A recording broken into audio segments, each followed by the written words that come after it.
हाँ बच्चों, good morning. कक्षा 11 का एक चैप्टर हमने शुरू किया, प्लांट फिजियोलॉजी का। बहुत ही इम्पोर्टेंट चैप्टर है प्रकाश संश्लेषण।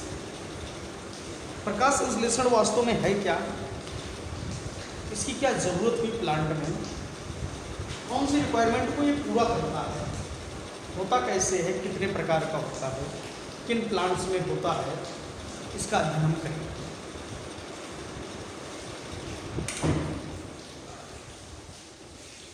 प्रकाश संश्लेषण, सबसे पहले आइए डेफिनेशन देखते हैं, परिभाषा प्रकाश संश्लेषण।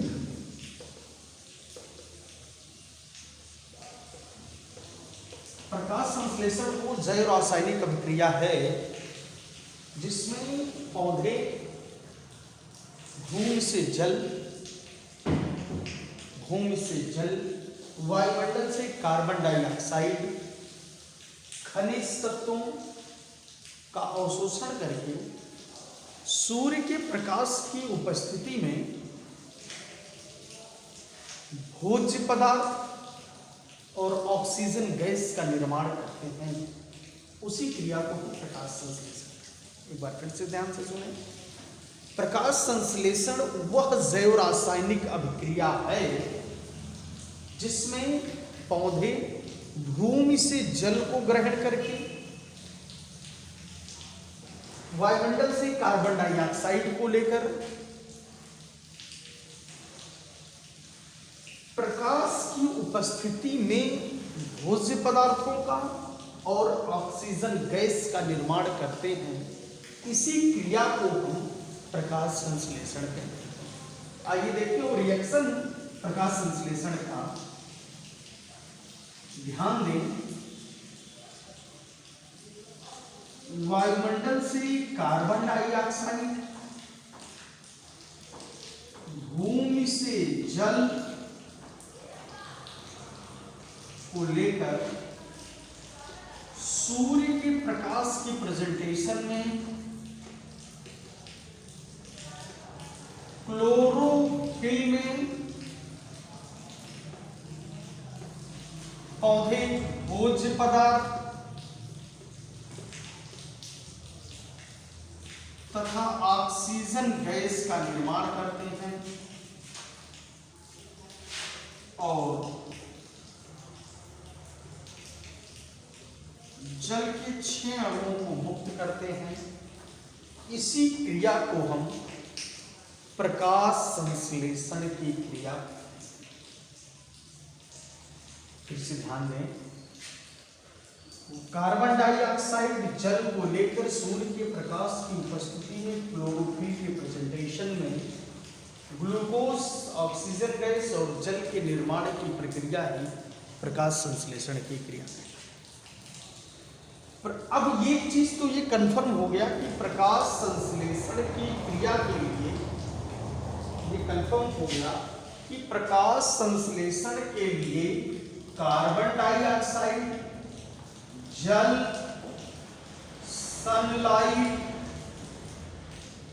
और क्लोरोफिल ये रॉ मटेरियल्स हैं, इनकी जरूरत है। ये चीज का कि प्रकाश संश्लेषण के लिए कार्बन डाइऑक्साइड, जल, सूर्य का प्रकाश, क्लोरोफिल, इसकी आवश्यकता है। तो प्रकाश संश्लेषण की क्रिया होती है। थोड़ा सा डिस्कवरी पे अध्ययन करते हैं। प्रकाश संश्लेषण की खोज सबसे पहले जब हेकल ने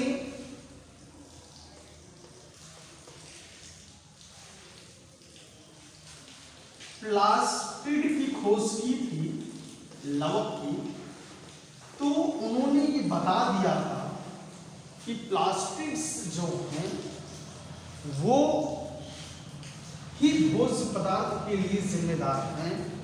लेकिन जब सिम्पर ने क्लोरोप्लास्ट की खोज की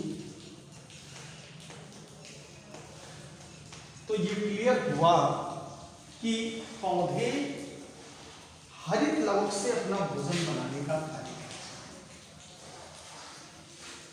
इसके बाद ये माना जाने लगा वैज्ञानिकों के द्वारा कि पौधे ऑक्सीजन गैस और भोज्य पदार्थ का निर्माण कार्बन डाइऑक्साइड और जल से करते हैं। सबसे पहले वाल नील एक वैज्ञानिक थे। वाल नील ने ये बताया कि पौधे जो ऑक्सीजन गैस रिलीज करते हैं, पौधे जो ऑक्सीजन गैस रिलीज करते हैं वो H2O की होती है, ना कि CO2 की होती है। पौधे जो ऑक्सीजन गैस निकालते हैं प्रकाश संश्लेषण की क्रिया में, वो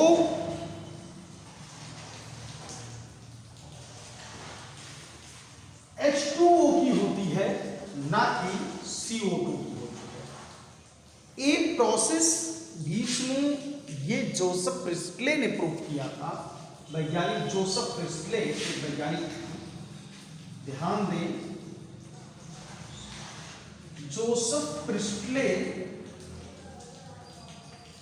ने ये प्रूव किया कि प्लांट जो है वो ऑक्सीजन गैस को रिलीज करते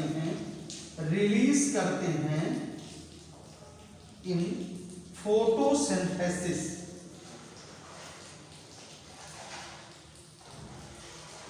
जोसेफ प्रिस्टले ने ये प्रूव किया सबसे पहले एक एक्सपेरिमेंट में कि पौधे ऑक्सीजन गैस को छोड़ते हैं प्रकाश संश्लेषण की क्रिया में। तब वाल नील ने ये प्रूव किया कि प्रकाश संश्लेषण की क्रिया में जो गैस पौधे निकालते हैं ऑक्सीजन की, वो जल के विखंडन से प्राप्त होती है, ना कि कार्बन डाइऑक्साइड के विखंडन से। अब जोसेफ प्रिस्टले ने कैसे ये प्रूव किया कि पौधे ऑक्सीजन गैस ही निकालते हैं प्रकाश संश्लेषण की क्रिया में, इसके लिए जोसेफ प्रिस्टले ने एक मोमबत्ती को लिया, एक चूहा और एक पौधा गमले में लिया। एक मोमबत्ती, एक चूहा और एक गमला। सबसे पहले उन्होंने चूहे और मोमबत्ती को एक जार के माध्यम से बंद कर दिया। कुछ समय के पश्चात जब CO2 ये भी निकाला, CO2 यहां से भी निकली, तो CO2 की अधिकता के कारण और O2 की कमी के कारण मोमबत्ती बुझ गई और चूहे की डेथ हो गई। मोमबत्ती बुझ गई और चूहे की डेथ हो गई। इसके बाद जोसेफ प्रिस्टले ने क्या किया, उन्होंने एक मेज पर एक मोमबत्ती को जलाया, एक गमले में पौधे को रख दिया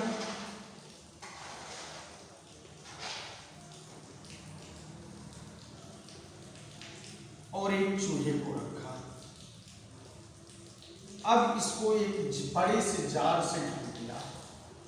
अब की बार ना तो चूहा मरा, ना मोमबत्ती बुझी और ना ही पौधे में कोई प्रभाव पड़ा।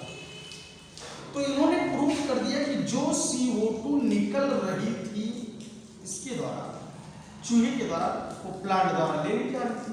प्लांट के द्वारा जो ऑक्सीजन निकल रही थी वो इसके द्वारा ले ली जा रही थी। इसी रेशियो में जो CO2 निकल रही थी मोमबत्ती से, वो ये ले रहा था, और इसके द्वारा निकली हुई O2 ऑक्सीजन गैस के प्रेजेंट के कारण मोमबत्ती नहीं बुझी। तो जोसेफ प्रिस्टले ने ये प्रूव कर दिया सबसे पहले कि प्रकाश संश्लेषण की क्रिया में ऑक्सीजन गैस निकलती है और कार्बन डाइऑक्साइड गैस का यूज होता है। फिर से ध्यान दें, जब जोसेफ प्रिस्टले ने प्रूव किया, तब इसके बाद वाल नील ने प्रूव किया कि ये जो H2O है यानी जल है, इसकी स्प्लिटिंग से, विखंडन से ऑक्सीजन गैस निकलती है। इसके बाद फिर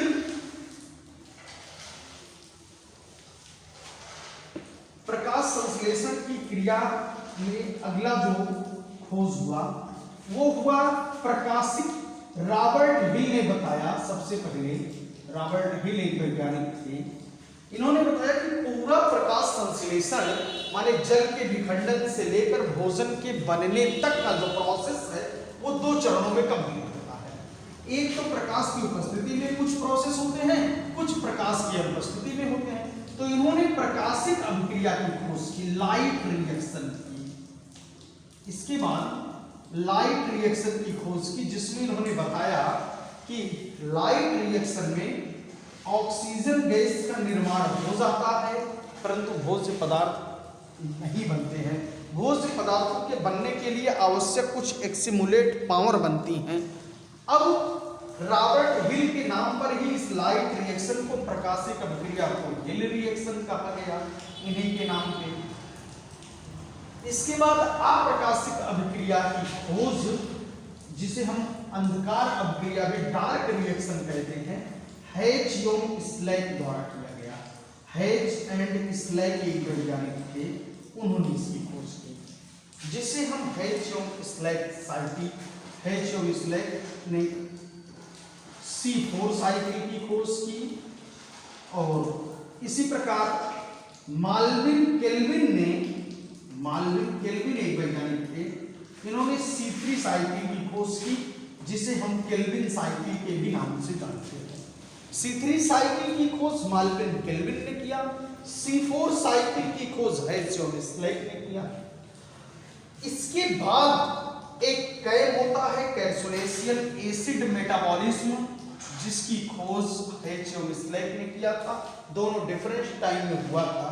ये तीनों ही अप्रकाशिक अभिक्रिया है, C4 cycle, C3 cycle, cam.